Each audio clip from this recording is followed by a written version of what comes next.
એટલે મારા જીજાજીના mummy papa અંદર હતા. એટલે 2-2:30 વાગતા જેવું જીજાજીના મમ્મી અંદર એસી ચાલુ કર્યું ત્યારે એમાં થોડોક સ્પાર્ક થયો. એટલે સ્પાર્કના લીધે એમણે પછી અંકલને બોલાવ્યા. એટલે એ અંકલ જ્યારે અંદર જઈને જોયું તો થોડોક સ્પાર્ક લાગેલો હતો. એટલે એમણે બહાર આવીને તરત જ બધી લાઇટ્સ મેઇન સ્વિચ બંધ કરી દીધી અને તરત જ બંને જણા બહાર આવી ગયા, કેમ કે થોડો સ્પાર્ક વધારે લાગ્યો હતો અને પછી આગ પકડાઈ છે એવું છે. આમાં કોઈને નુકસાન? ના, કશું નથી. ઘરમાં કેટલું નુકસાન થયું છે? ઘરમાં ખાલી મેઇન રૂમ વધારે ગયો છે અને બધા પંખા અને આ જે પીઓસી નું જે છે. में जो घटना वारदात हुई है क्या कहना चाहेंगे? ये तो कुदरती हुई है, फिर भी हमारा सारा मैनेजमेंट अच्छा था। पहले फायर का सबको गाइडेंस दिया हुआ था, जिससे आज हर कोई आगे यहाँ फायर के काम में, फायर ब्रिगेड आने से पहले हमने सारा काम कर दिया है। आगे आपके एसी जो ब्लास्ट हो गया था, इसके कारण आग लगी। और इसमें कोई किसी को नुकसान ऐसा कुछ नहीं हुआ, बिल्कुल सारा सब अच्छे सब मैनेज हो गया अच्छी तरह।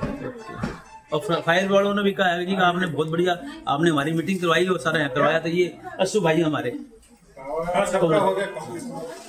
तो सारा अच्छी तरह मैनेज हो गया और उनके आने से पहले हमने 90% तक સાયરેન્ટ ચાલુ થઈ ગયું એટલે અમારા બધા ટાવરના માણસો નીચે ઉતરી ગયા ફટાફટ.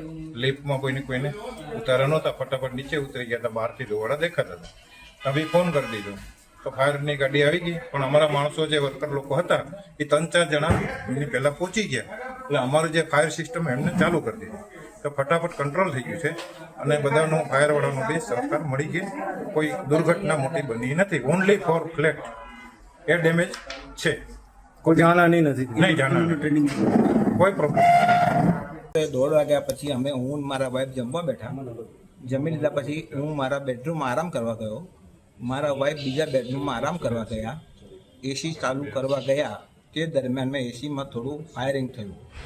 એ પછી મારા વાઈફે મને બૂમ પાડી એટલે મેં કિચન એરિયામાં મેઇન ડીપી બંધ કરી કાઢી. બોલો બોલો. મેઇન ડીપી બંધ કરી કાઢી અને આખા ફ્લેટમાં લાઇટ બંધ થઈ ગઈ.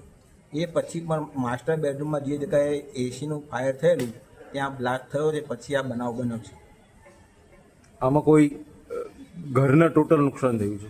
ઘરને નુકસાન, કોઈ જાનહાનિ નથી.